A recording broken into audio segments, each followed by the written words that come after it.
Good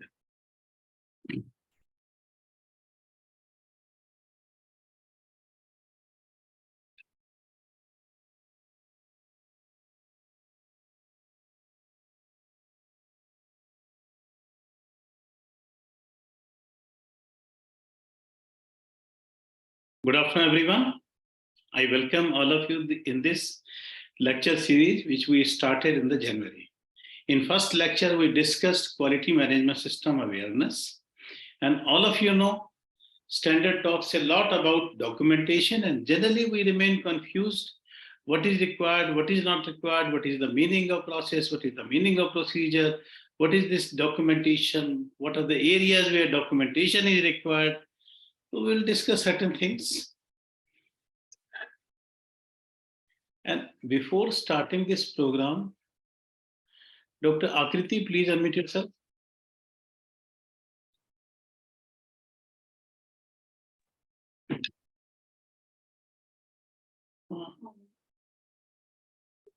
Yes, Akriti, am I clearly audible? Yes, sir, audible. Okay. And can you see this slide of my this CV? Yes, sir. You can see your screen, sir. Right. Okay. So now I have changed the slide. Is it same visible to you? Yes, sir. It's visible. And Akriti, where are you from? So I'm from Agra, sir. Okay, right. Great.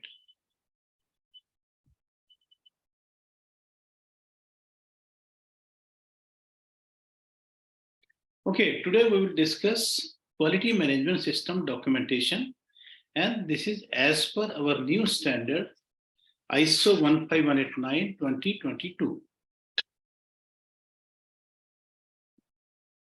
See, there are many areas in our laboratory where we can go wrong. So we have to take appropriate measure. You must have seen in this standard talks a lot about risk management. What is the risk and what is the meaning when they talk about risk? Risk of issuing wrong report to the patient. So we have to identify what are the areas where if we not perform activity correctly, we may release a wrong report. So for this, what is required? How we will carry out various activity, we shall have well-managed documentation system. And sometimes you must have seen people say, whatever is not documented, that means that has not been done. The documentation is very important. Meaningful documentation, whatever is required, that shall not be missed. And unnecessary documentation doesn't have any meaning. Whether it is different activities or maintenance of your environmental condition or your IQC, you shall have well-documented system. How you will carry out various activity, and you have actually carried out. Evidence of that also. What is document? Any meaningful information on any suitable medium is called document. And what is record? Evidence of implementation of some activities record. And this evidence of implementation is also useful information. So that means all records are documents. But suppose you are creating some procedure. That doesn't mean you have actually carried out that activity. So all documents are not record, but all record are document. How you will carry out statistical analysis? For this also, you need documentation. And why laboratories need these documents and records? See, as I said, record is evidence of implementation of some activity. And document is how you are carrying out a particular activity. If you have a documented procedure, there is harmonization. Everyone will carry out that activity in the similar manner. Sometimes it is a requirement of standard, ISO 15189. So you are fulfilling the requirement of standard. And when you are documenting something, at a stage, you may find some area where you can further improve your activity. So that means it helps you in the improvement also. These documents regularly need updating and record, as I said, evidence of implementation of activity. See, these are certain documents which may or may not be record. Your safety manual, as per clause ISO 15190. That is not record, that is not evidence. This is how you will take care of safety in your laboratory. But client results are record. SOP is not record, it is only document, how you will carry out that activity. Manufacture inserts, these are only documents. But summary of findings from on-site evaluation, that is record. You have carried out that activity and what did you find there? Then report of corrective action, this is record. Temperature log, this is record. Quality control record. Daily maintenance logbook completed, that is also record. Maintenance of stock, how many kits you have, what is your consumption, all these are record. So that way, we have to understand what is the meaning of document and record. We use this word document in two contexts. One is as a noun. You're creating something which other people can refer to. You are using this as a verb also. Sometimes we say document record of IQC. What is the meaning of this? Note down the record of IQC. This is, we are using as verb. See, what is the major product? What is the output?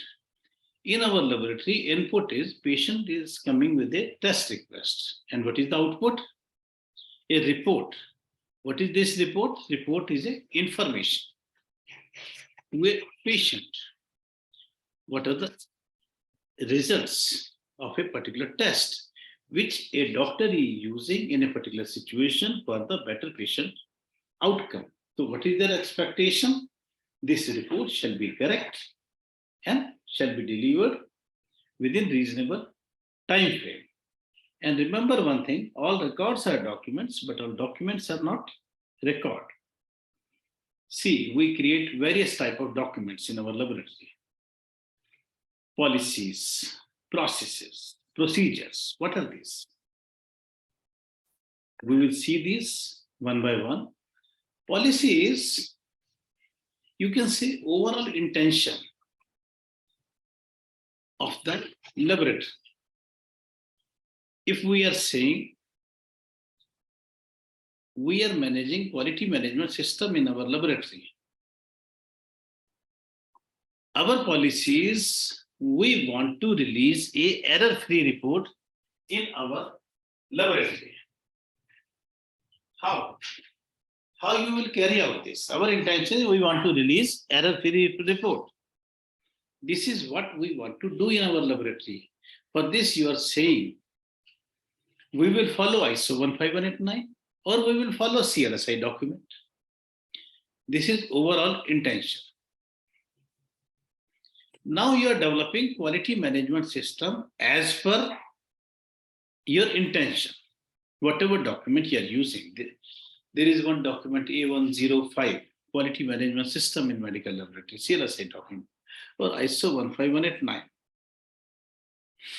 Now this quality manual, it is not essential, but if you are preparing, this is a good practice because you have to prepare some document where you are writing how you will carry out various activities. Now, to fulfill this policy, you are creating processes. Processes means sequence of activity. Your pre-examination, examination, post-examination. This is one process. Within pre-examination, you may have some process. The first patient is coming to registration counter, then getting himself or herself registered, then going to collection area. From there, sample is transported to the laboratory. There, somebody is accepting sample after checking certain things. And then sample is transported to the laboratory for testing. This is again process. how you will carry out various activity at various steps. For this, you may require some procedure. What is your procedure of dealing at registration counter? What is your procedure of accepting samples? For this, you need procedure. What is procedure? Stepwise way to carry out a particular activity. The policy, process, then procedures, standard operating procedures for carrying out various activity, to carrying out various tests. Then there are work instructions. This is short version of SOP, practical way. We will add this much serum in this much reagent, then we will incubate for some time, then we will take reading at this point, and how we will make the calculation. Suppose we are carrying out manually. The work instruction,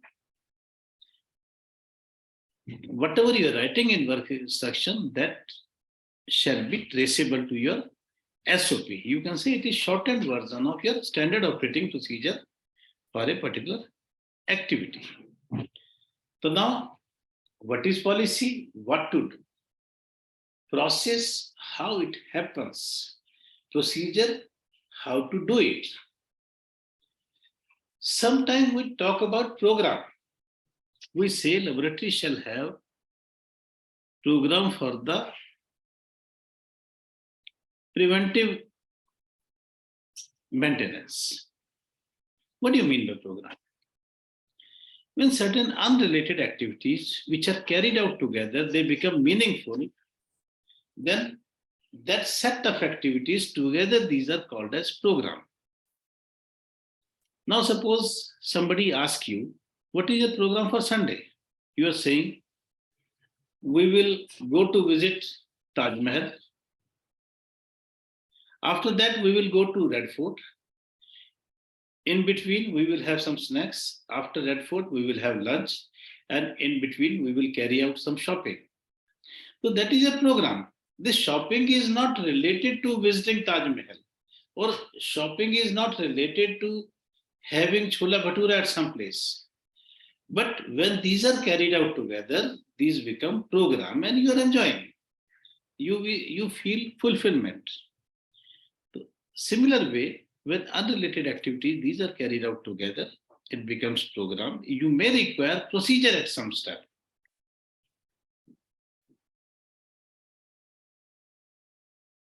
Now, there are sometimes people classify this as, this is mentioned in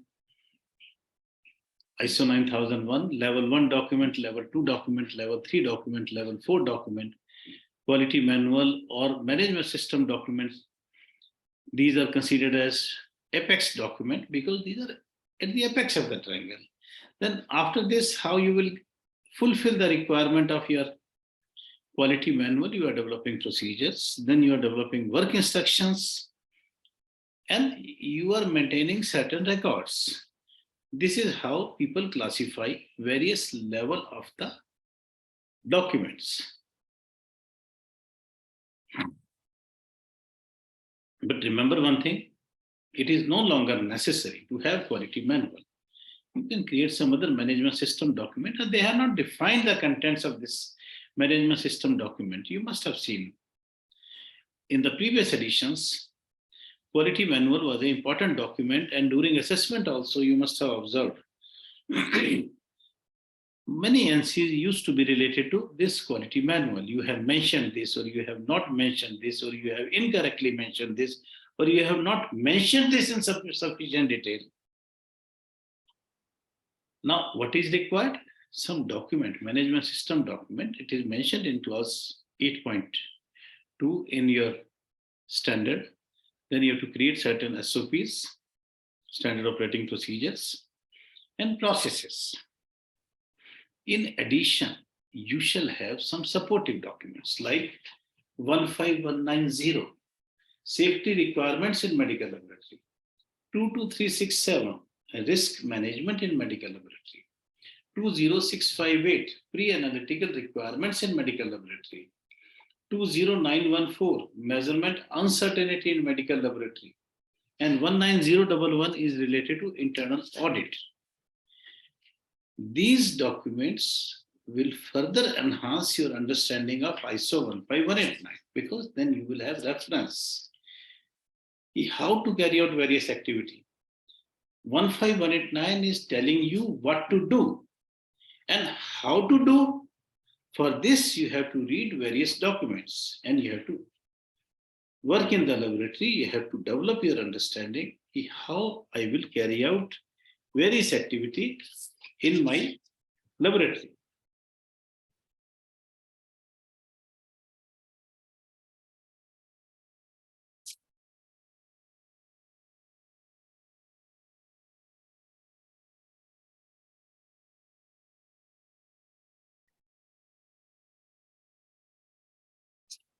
See, whatever documents you are creating, many of you may be auditor, many of you may be assessors, or otherwise you must have seen the quality of your documentation.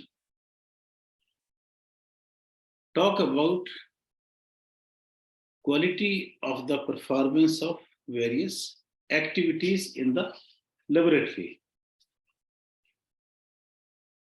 And one important thing is, whatever way you are creating your documents, implement in the similar way. Do what you wrote or what you have written and write what you are doing.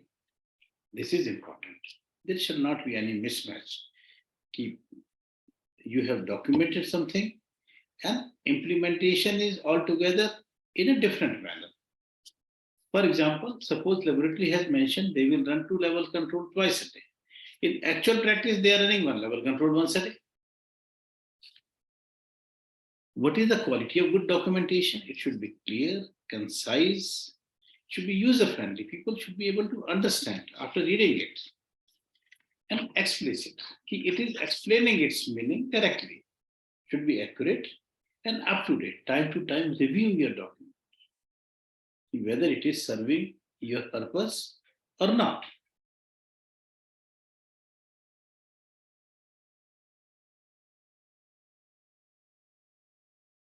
And whatever document you are creating, what is the purpose of these documents?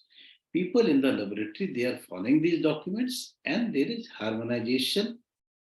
They are carrying out a particular activity in the similar manner and correct manner.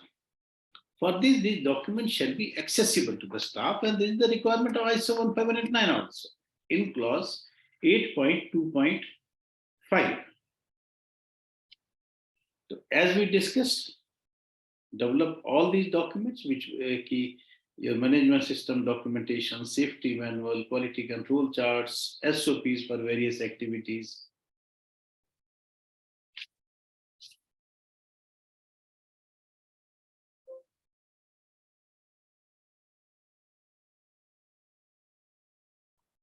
And whatever document you are creating,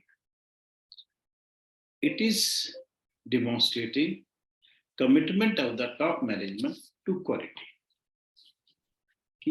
How you are carrying out various activity, what is the management support you are getting. Suppose you have documentation of very good management review meeting. So that is evidence. Management is actively involved in carrying out various activities. Standard is not restricting you. You develop document in this manner only. Style and structure, these are flexible. Whatever document you are creating, it should serve the purpose of your laboratory. Important is, although in the beginning you will find it little difficult to create various documents, but ultimately you will realize it is very useful. And you shall have only one official version of each document. It is not like that this for suppose you are going for 2 accreditations. One accreditation body, another accreditation by accreditation. You're saying this document we have created for this particular accreditation body, this document we have created for that accreditation body, or these documents we are creating for NABH. You shall have one official version which shall serve the purpose of each and every accreditation body. See, you are not creating documents for accreditation body, you are creating documents for the better management of your laboratory activity. And always there is scope of improvement. And try to use language as simple as possible. Sometimes we use complicated words. I can tell you one simple example. Generally, what people say, instead of saying, you put your best efforts, sometimes what they say, you leave no stone unturned. Both are conveying the same meaning. But what I mean to say, use your language in as simple words as possible. You can say reduce the risk, eliminate the risk, or you can say mitigation of risk. So that way, for the better understanding of your staff, you can use local language, although English is the language which we commonly use in our official communication, but use simple words.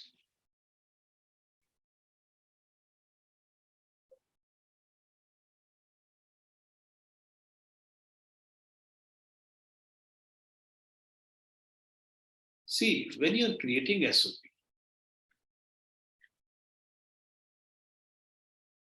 you should write SOP in such a way. Suppose you're writing a SOP, how to construct an aeroplane. You are writing SOP, someone else is following that SOP.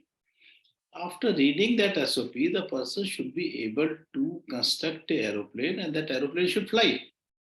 It is not like that other person is preparing a ship, even the ship is not floating. So this should be the intention when you are preparing a SOP, because one person is creating and many other persons they are following that SOP. This is what I have written here, easily understood by a new person. And time to time review. First you are preparing SOP, then someone else is reviewing and then approved by the management, and periodically review. Is there any update required? And periodicity is decided by the laboratory. Then all the documents shall have title, date, ISO clause reference. This is also the requirement of your standard, clause 8. Also, what all you will add in the footer, who has prepared, who has approved. So all your documents shall have appropriate header and footer and unique identification of your document.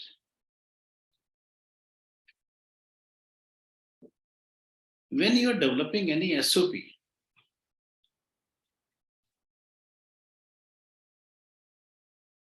see this document SOP is scientifically correct. In this include all steps, periodically review this SOP, is any update required? And whatever documents you have consulted to prepare that SOP, write those documents in the reference so that for any reason, if somebody want to see, they have the information about the actual reference. As I said, header and footer, then what all shall be the content of this SOP, whether this SOP is related to pre-examination part, examination part, or post-examination part. And avoid too much detailing, which is not easy to comprehend. Your language should be as simple as possible and prefer to write in a point-wise manner. Sometimes people say whatever they are writing in the manufacture kit, we are writing all those things. See, information mentioned on the kit is useful, but sometimes it is not complete. You have to read other documents also, which are useful when you are preparing a SOP. In addition to these SOP, you're creating some working documents,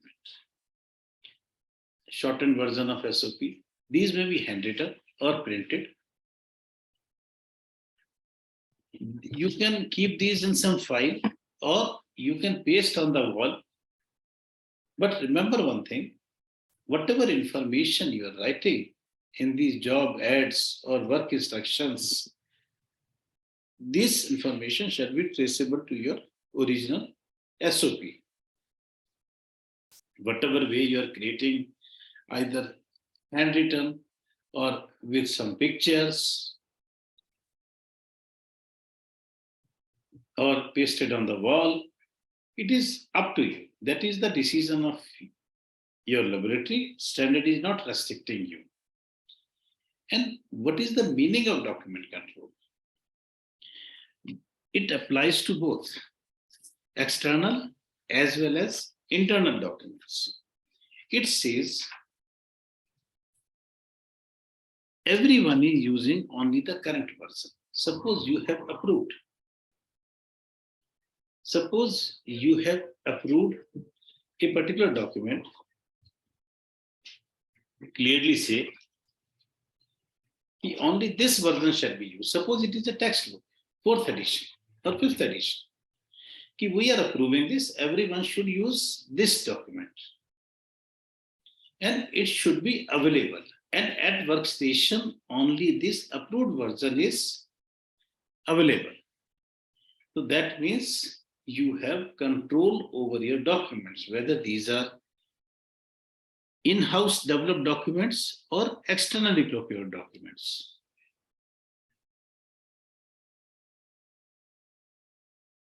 This applies to all, as I said, textbooks, SOPs, different regulation and standard.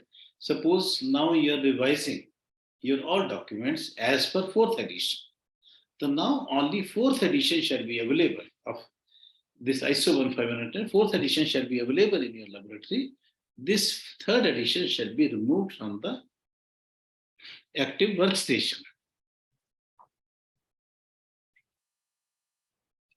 What do you mean by documents external origin? ISO standard. You have not prepared this.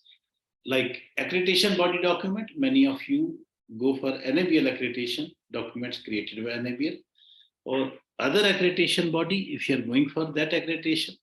Textbooks, regulatory requirements, how to dispose of biomedical waste. You are not creating that document. You are externally procuring. But if based on that, you are creating one of your document, that will be your internal document.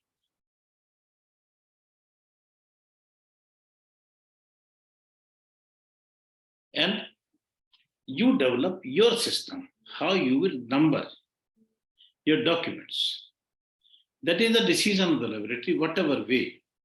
But whatever system you are developing, if it is working fine, so don't change that very frequently. Just that other laboratory is creating more impressive document and you are changing. No, that is not required. Because that will only complicate the matter. Somebody will feel comfortable with that revised system, someone may not feel comfortable. Now, how to prepare? First, identify the need of the document. Now you are preparing.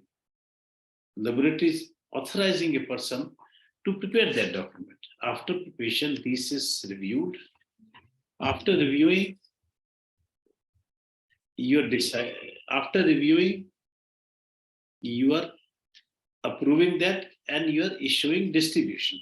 But suppose it is already in existence, it is not a new document, then after review, if you feel a new addition is required, or some small revision is required, you are revising that document. And then you are approving that revision and issuing distribution.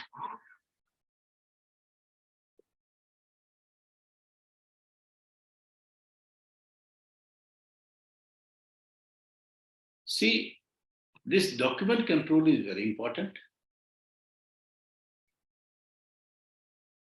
because what happens, what is the problem? If document control is not proper, you may find outdated documents at the workstation. You may find too many documents are distributed, and it is very difficult to maintain the system. Ki at present, one person is reporting, suppose, hematology. He has created his SOP of staining perfusely.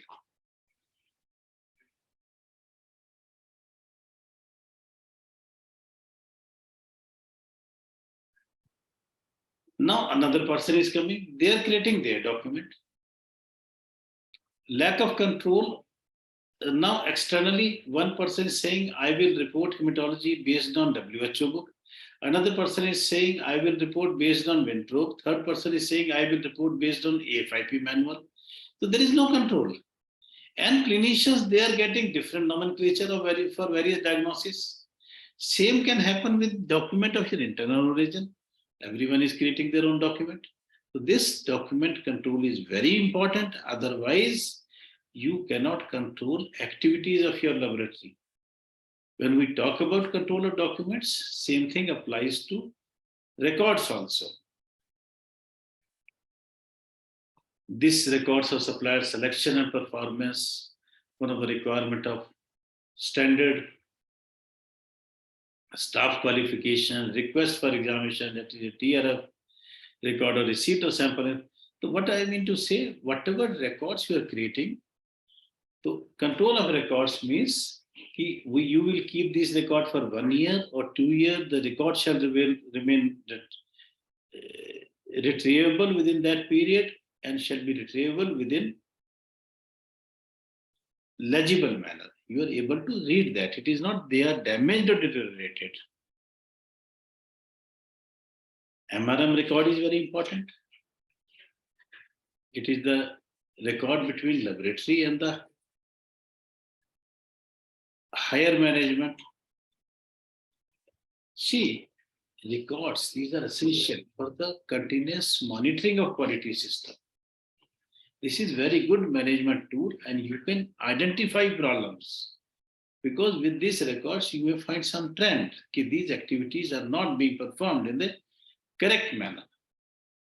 What are these? Whatever standard is asking for, you have to develop this record, that shall be developed.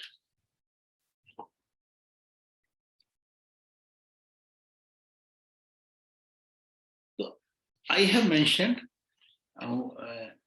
you read ISO 15189. Many of you have attended program related to ISO 15189. Whatever they are saying shall be included in the record. So this record shall be maintained. So that record is important.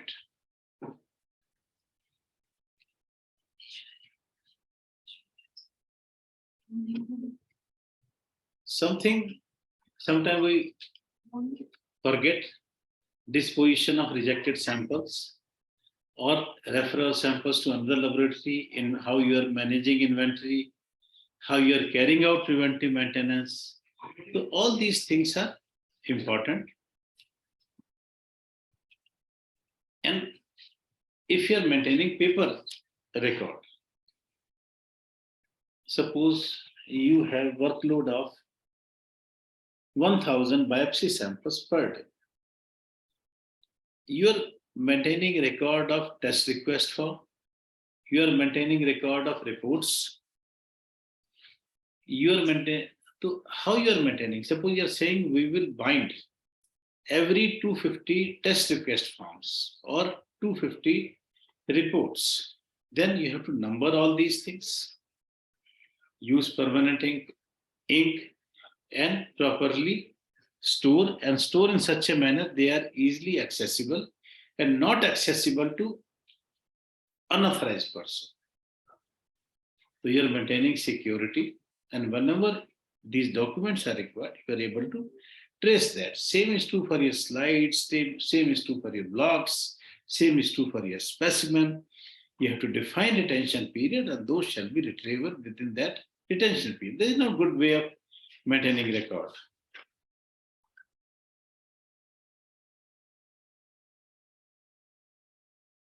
As I said, for paper, electronic record also shall be permanent. You have to maintain the security and traceability. Whenever these records, these are easily retrievable. See, what are the factors which affect retention time? See, if there are some national guidelines for retention, you have to follow that. If you want to maintain some record for research purpose, so you are saying we will maintain for this much period, or for audit purpose, or if standard this you are maintaining, say suppose some sample or some records, for any review, if it is required, patient may come to you, I lost my record, I need another copy. So if you have defined retention period, which is based on national regulation, we will maintain for 5 years or we will maintain for 2 years. After that, you can say this is not the requirement. We will not maintain the whole life. But if certain records need to be maintained for a longer period, so you are following those records for a longer period. Now, in summary, all documents, what all shall be included in the documents? Here written policy, processes, procedures, programs, and these need to be maintained in a required manner and shall be appropriately updated regularly. And what is required? Evidence of implementation of some activity. These shall include information which you are capturing in different processes. When you are carrying out various activity, information which you are gathering, maybe a temperature record, maybe an IQC record, maybe a request record. A good document control program is very important, and most current version of the document shall be available at the workstation. It should be easily accessible, but at the same time shall be accessible only to persons which are authorized to access. See, information is our product. We are generating information in our laboratory.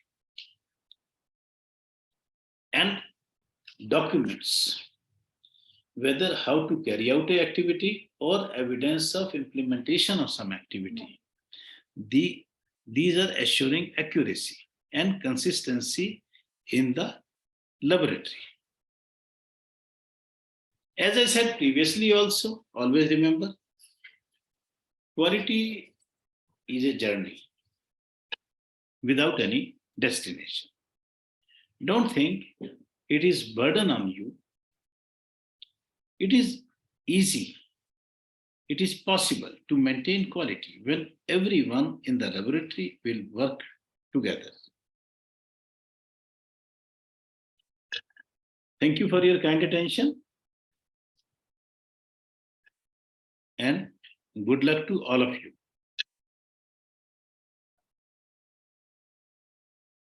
So now we will meet next week.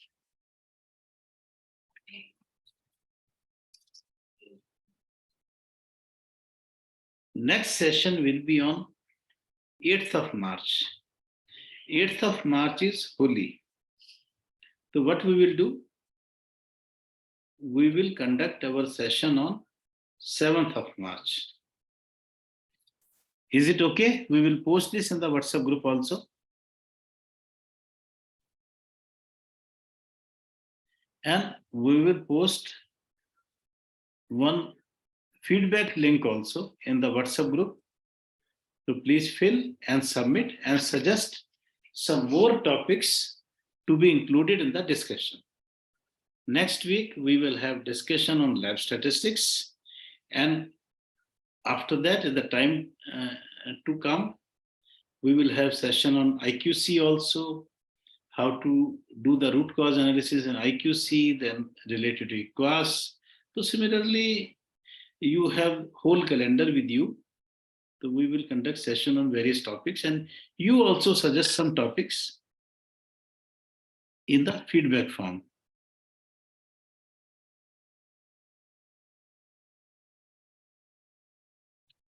Okay, what we will do, you please, Surbhi Singh, you please write in the WhatsApp group. You are saying some format of QSP. When we will conduct next session, we will show you some format. But for that, you put the message in WhatsApp group around 5th of March.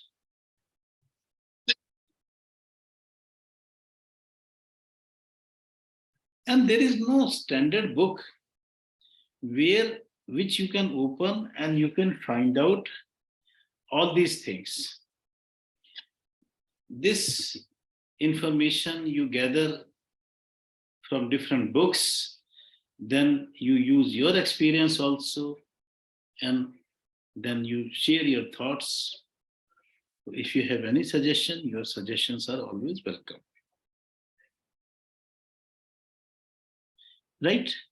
So with this, I am ending this meeting here. Looking forward to meet you on 8th of 7th of March, not 8th. 8th is Holi. 7th of March. And one of you, please write in the WhatsApp group. Next session on lab statistics will be on 7th of March, same time. We will start at 2 o'clock. And we have decided whenever we will conduct any session, after 3 days, we will share the link in the WhatsApp group so that people who have missed or people who want to listen again, they can have access to these lectures through the link provided in the WhatsApp group.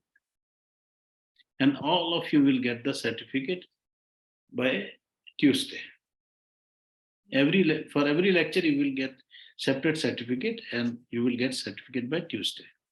Thank you. Now I am ending this meeting here. Thank you very much.